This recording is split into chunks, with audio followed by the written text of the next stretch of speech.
first reading for today comes to us from Luke chapter 24, verses 13 to 35. Now that same day, two of them were going to a village called Emmaus, about 7 miles from Jerusalem. They were talking with each other about everything that had happened. As they talked and discussed these things with each other, Jesus himself came up and walked along with them, but they were kept from recognizing him. He asked them, "What are you discussing together as you walk along?" They stood still, their faces downcast. One of them, named Cleopas, asked, "Are you the only one visiting Jerusalem who does not know the things that have happened there in these days?" "What things?" he asked. "About Jesus of Nazareth," they replied. "He was a prophet, powerful in word and deed before God and all the people. The chief priests and our rulers handed him over to be sentenced to death, and they crucified him. But we had hoped that he was the one who was going to redeem Israel. And what is more, it is the third day since all this took place. In addition, some of our women amazed us. They went to the tomb early this morning, but didn't find his body. They came and told us that they had seen a vision of angels who said he was alive. Then some of our companions went to the tomb and found it just as the women had said, but they did not see Jesus."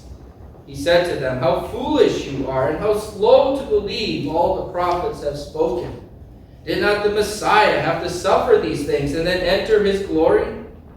And beginning with Moses and all the prophets, he explained to them what was said in all the scriptures concerning himself.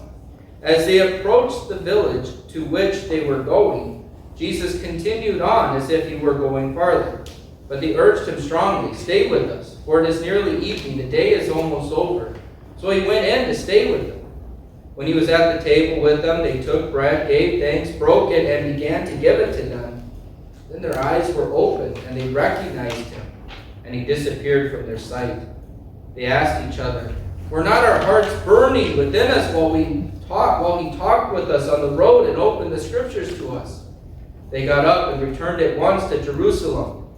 There they found the 11 and those with them assembled together and saying, "It is true, the Lord has risen and has appeared to Simon." Then the two told what had happened on the way and how Jesus was recognized by them when he broke the bread. This is the word of the Lord. The second reading today comes to us from Luke chapter 10, verses 38 to 42. As Jesus and his disciples were on their way, he came to a village where a woman named Martha opened her home to him.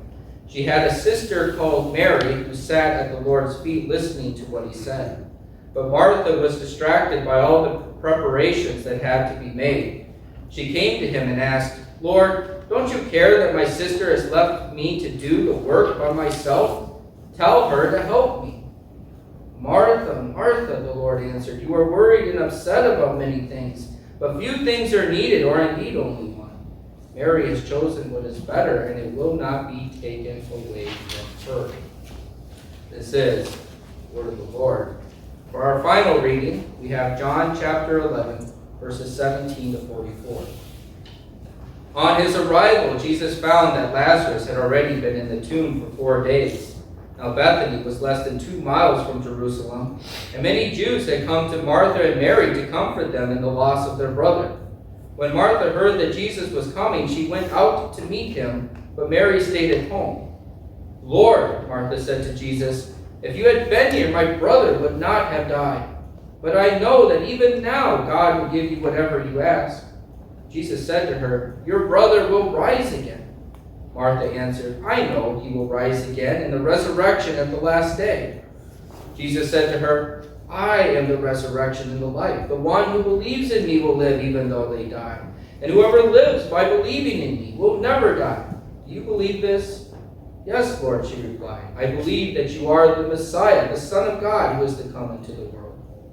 After she had said this, he went back and called her sister Mary aside. "The teacher is here," she said, "and is asking for you." When Mary heard this, she got up quickly and went to him. Now Jesus had not yet entered the village, but was still at the place where Martha had met him. When the Jews who had been with Mary in the house comforting her noticed how quickly she got up and went out, they followed her, supposing she was going to the tomb to mourn there. When Mary reached the place where Jesus was and saw him, she fell at his feet and said, "Lord, if you had been here, my brother would not have died." When Jesus saw her weeping, and the Jews who had come along with her also weeping, he was deeply moved in spirit and troubled. "Where have you laid him?" he asked. "Come and see, Lord," they replied. Jesus wept. Then the Jews said, "See how he loved him?" But some of them said, "Could not he who opened the eyes of the blind man have kept this man from dying?" Jesus, once more deeply moved, came to the tomb. It was a cave with a stone laid across the entrance. "Take away the stone," he said. "But Lord," said Martha, the sister of the dead man, "by this time there is a bad odor, for he has been there 4 days." Then Jesus said, "Did I not tell you that if you believe, you will see the glory of God?" So they took away the stone. Then Jesus looked up and said, "Father, I thank you that you have heard me. I knew that you always hear me, but I said this for the benefit of the people standing here, that they may believe that you sent me." When he had said this, Jesus called in a loud voice, "Lazarus, come out." The dead man came out, his hands and feet wrapped with strips of linen and a cloth around his face. Jesus said to them, "Take off the grave clothes and let him go." This is the word of the Lord.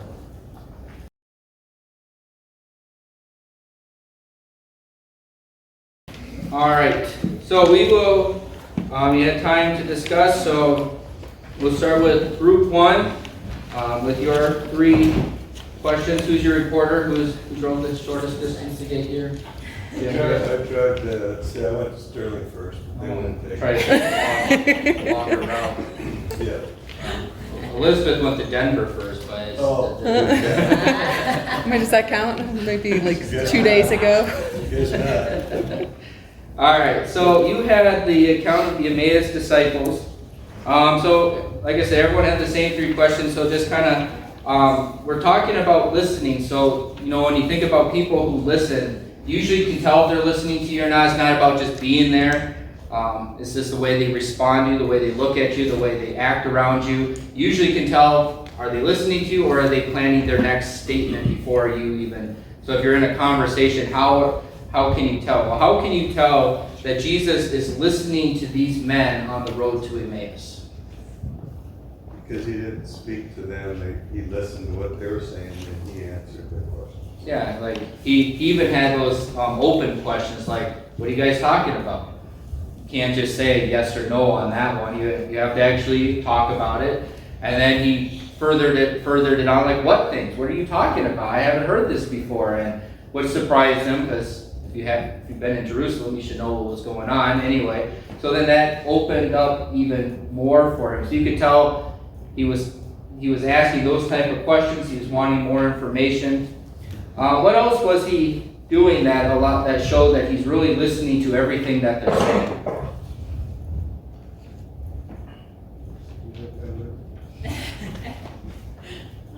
Basically what you just said. We said he walked quietly with them and asked questions pertaining to their conversation. Okay.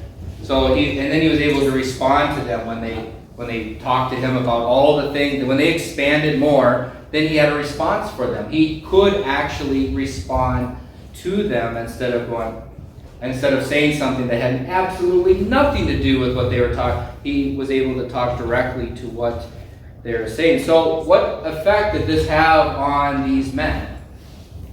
Well, Richard also said maybe we shouldn't say how foolish you are, but when we're answering the question. But how did they respond when he did call them foolish? Did they even get mad at him? No. Did they fight him on it? No, because that tells us something when it comes to listening. If someone really understands that you're listening to them and you care about what they have to say, they will in turn actually listen to your response. Yeah, that may sound pretty harsh to jump in and say, how foolish of you to think such a thing. But because they knew that they were being acknowledged and that they were being considered real people, and that God was, and that Jesus, or this traveler, as far as they were concerned, was actually concerned about what they were saying, they were willing to listen back to him, even though he had something harsh to say, and they allowed him to explain why he thought they were foolish. And then when he explained it, they had no argument because he showed them through God's word, this is why you're foolish. And then at the end, they're like, they agreed with him because they realized the answer. Well, I think the effect was that it opened the scriptures to them. Yeah, and they were willing to listen to everything Jesus had to say because he listened to everything they had to say. So it was kind of like we'll take turns talking type of situation. And so when we talk that third question, maybe kind of confusing, but how does this allow Jesus to be present in his audience life? When we're talking about being present, we're talking about being in their lives, knowing about them, having better conversations than just saying, how's the weather today? So how did you see that Jesus was now present in these two men's lives based on this whole conversation?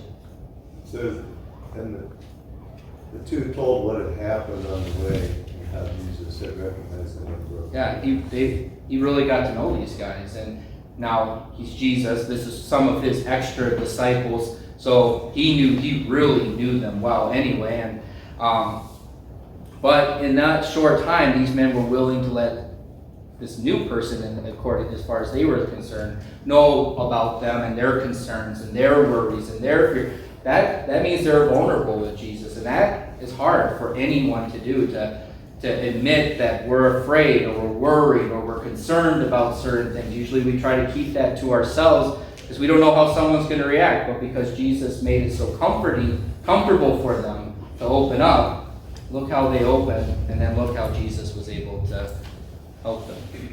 Any other questions from this section that you had? Well, just that it inspired them to go out and tell everyone. Yeah, and then they went right back, and then they told their friends, their other disciples, hey, we just had Jesus talk to us. He's really alive and well. All right, you guys had Mary and Martha, and his Jesus visit to them in their house. So you have Mary and Martha going about their day. When it comes to Jesus, how do you know that he's listening to his audience? Well, so he was talking to Mary before, and then Martha comes in, so he stops talking to Mary, and actually listens to Martha. So he's giving all his attention to Martha. Yeah, and you know that how? How do you know that he's actually listening to what Martha has to Because say? he also responds correctly back to her. He knows how to respond to her. He realizes by looking at her, seeing how anxious she is. We don't get to see it. We just get words on a page. But you can almost imagine just how stressed Martha must look at this time. She's not getting help from Mary. Mary's off sitting at Jesus' feet. She's got all these plans, and it's Jesus and his disciples. These are important guests. You can probably almost maybe even see tears rolling from her eyes going, she's not helping me, Lord. Tell her to help me. And so Jesus knows how to answer her, and so he's able to respond correctly. What effects did this listening have on Martha specifically, but also Mary? For Martha, it was, he knows how to actually respond back to her because he knows her feelings because he listened all the way to her. Mm-hmm. We didn't talk about Mary for that one. Well, that's all right, because Mary doesn't say much, right? Yeah. But does Martha have a response?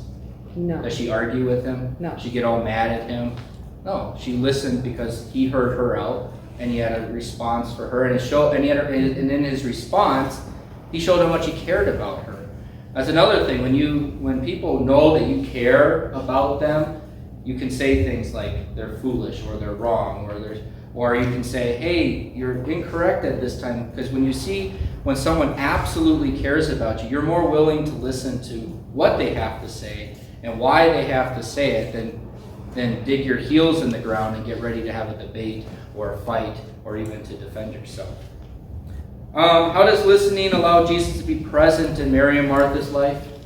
He was able to, he knows that people make mistakes and is able to kind of correct the mistakes. Yeah, he was in their lives, so he knew the situation. He knew what was going on. He could see so he knew how best to help Martha in that situation.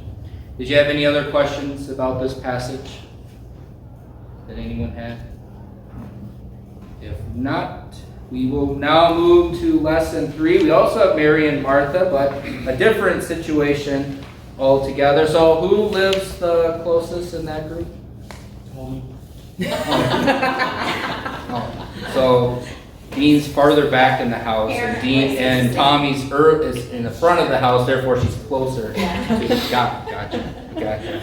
Well, see, you just gotta switch places, I guess. So, all right. So in this section, how do you know Jesus was listening to both Mary and Martha in this situation? He wept with them. Okay, he felt the emotion of the day, and he was overcome by it. Yeah, and he did what they asked. Mm-hmm. And when she said that, he'll be raised in the resurrection, Jesus said, I am. Yeah. And again, he knew how to respond to her, right? Because he's actually listening to her, and he's listening to all the other people.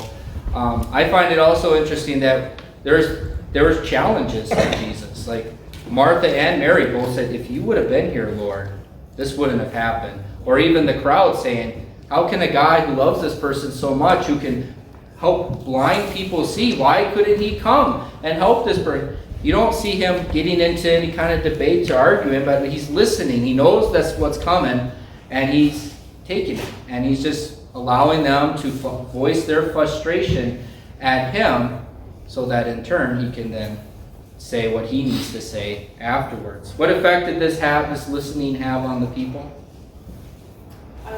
It gave her the comfort of knowing that he was listening. Mm-hmm. And that they could just talk to him. They ran to him. Did you see that? Mary heard that Jesus is there. She's racing to him. Martha saw that Jesus was coming. She's racing. You could just see the relationship ahead. That means, like before, we see that they already established a relationship where Jesus knew them, listened to them, they felt comfortable with him. And just notice how they pour their hearts out at him. They just are telling him everything. They're just willing to open up and be as vulnerable as possible with Jesus. So how does then, therefore, do we see this allow Jesus to be present in this family's life? It gave him the opportunity to preach to them. Mm-hmm. And he was present because he was also sad about the death. Yeah, you could see his sadness. He was present. He was with the emotions. He understood the emotions. That if he wasn't present or paying attention, he might have just been walking around acting like nothing was wrong. And they're like, Jesus, Lazarus is dead. And he's like, oh, what? What's going on? No, he didn't do that. He knew what was happening, understood the situation, and was able to help in there. Any further questions from this section that you might have had? All right. So we kind of get an idea of what we're seeing with Jesus. Jesus is listening to the people. He's able to then get more out of these people, and therefore he's able to help them more. Kind of bringing it home, we'll take this all together as one big group. So we're talking about listening. Why is true listening like Jesus listened, so rare, and what gets in the way of it being more common? Our busy lives. Okay, maybe we're just too busy. We just don't think about other people, and when people have their problems, we think, I got all my problems. I don't have time for that person's problem, so maybe we're short with them, we're not listening, we're not paying attention to them. What else might get in the way of true listening? Our own thoughts when people are talking. Okay, our thoughts wander. That's always the fear of a pastor when he's preaching a sermon. What is everyone thinking about? Oh no, I had to open the windows. I hope no one's doing anything outside. People are going to be watching. I still remember in Montana when I was doing a sermon, we had the windows open because they didn't have air conditioning anyway. And it was hundreds of degrees. We had family visiting. My little niece, Emma, was there. And she just wanted to be outside. Well, we had this well with a cover on it that was metal. And she wanted to jump on that thing. So she ran outside, and all of a sudden you hear this bang, bang, bang, bang, bang, bang. I'm like, well, there goes the sermon. So yeah, distractions. We're distracted. Our minds wander. We think of other things, and therefore we're not really paying attention. Somehow, have you ever had that happen? Someone's telling you something, and then you're just kind of nodding or giving your yeah, and then you walk away and you're like, I have no idea what this person's talking about. You weren't listening. You weren't there. You weren't present in that person's life. So that that happens. Is there anything else that can get in the way of true listening, true understanding? Our own selfish desires to be able to answer their questions. Okay, or give an example. Oh yeah, I had this happen to me too. Yeah, and so maybe if we do get in that conversation where we're going back and forth, maybe we're already thinking of our response. We're thinking of maybe being right. And so we're trying to one up the person instead of really hearing what they're saying and then being able to say, I understand what you're saying. I'm listening to you. This is what I'm hearing. Is this right? Okay, well, this is why I believe the way I believe. This is why I think the way I think. It takes a lot of work, doesn't it? It takes a lot of work to truly listen to someone. But why is listening something worth practicing? Why is it worth it? To take that time to actually take a stop out of your busy day to actually hear what someone else has to say, hear about their day, hear about their life. Why is that worthwhile gift or ability to practice and hone in Well, on? we can be examples and show people we're Christians. That we Okay, so how else can we show people who we are and that we're Christians unless we don't know what they need to hear, right? We need to hear them out. That relationship with them. Yeah, we'll create a relationship with them. We'll be known as someone, they'll hear me out. They will acknowledge me. They won't dismiss me or run away from me. Anything else? You can see how Jesus listening, how it had an effect on people in those three. Yeah, that's like the coolest thing. So many times when Jesus lets people talk, they just pour their heart out to him. Because they just know he's hearing them out. We didn't go through this one, but Jairus' daughter, when she passes away, Jesus is on his way there, and then that woman stops him who had suffered from bleeding for a long time, and doctors couldn't help her. She touches him, Jesus stops everything, and he goes. Now, a lot of times we might miss this one part because it seems like it just happens kind of quick. Yeah, he stops the procession, he stops everything just to acknowledge this woman and her faith and everything. But there's also a line that says, she told him everything. Now, if you have gone years and years with pain, with this suffering and sickness and that's never been cured, you probably won't speak about it in 5 minutes. You're probably going to pour your heart out, and you're going to be there a while. And Jesus stopped everything, knowing Jairus' daughter is sick and dying, to listen to this woman. And she poured everything out, helped her, reassured her. Now, yes, it's Jesus. He knows he can raise the dead. We can't. But just notice that since he was willing to drop everything, and people notice that if you're dropping everything for them, that changes the relationship, and they'll listen to you. Just like you would listen to anyone you knew would drop everything for you. You think about the people who you love talking to. It's the people who are really good at listening to what you have to say, acknowledging you. So you love talking to them, telling them about everything, or just hearing them out because you know they'll do the same for you. How do you see listening can serve you in your attempt to share God's word with others?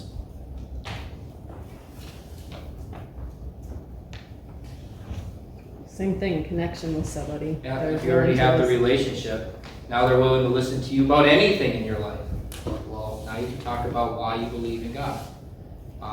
Even if you know they believe, talk about it with them anyway. Strengthen their faith. Don't just be like, oh, they're good, I can leave them alone. No, strengthen their faith. Because in the end, even if they don't become members of our church because they're fully believing and they're comfortable in the church they go to, we still want them in heaven, so we're still there to make sure they will be in heaven, because we know we have the truth, and so we'll talk about what we believe. But yeah, that relationship really opens it up.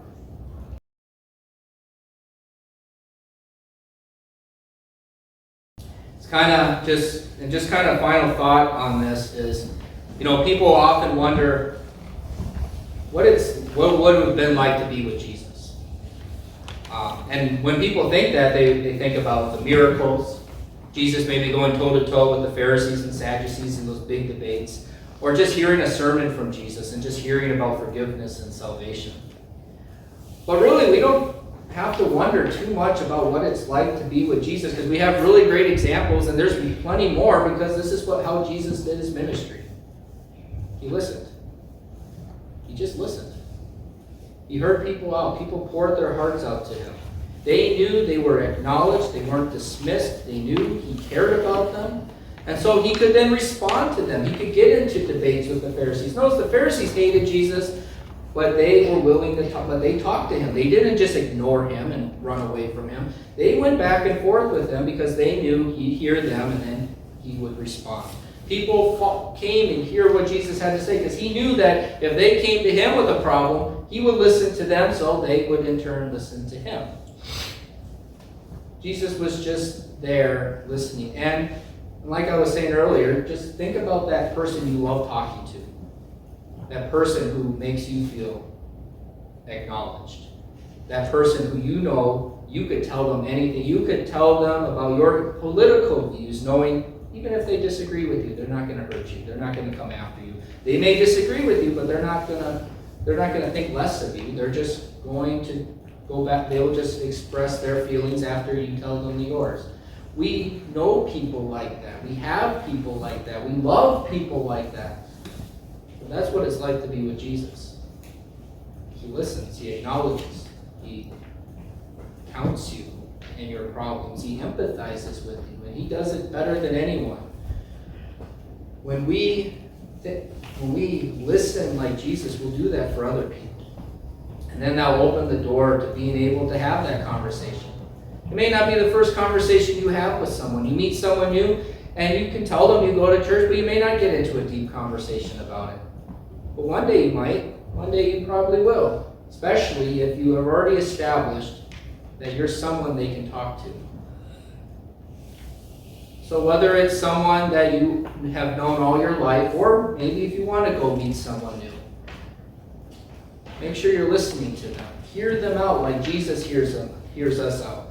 Jesus says, cast all your anxieties on me. He wants to hear from us. Show people that you want to hear from them, that you want to hear them out. And you'll be amazed at what they'll listen to and how the Holy Spirit can really make things work. Well, thank you.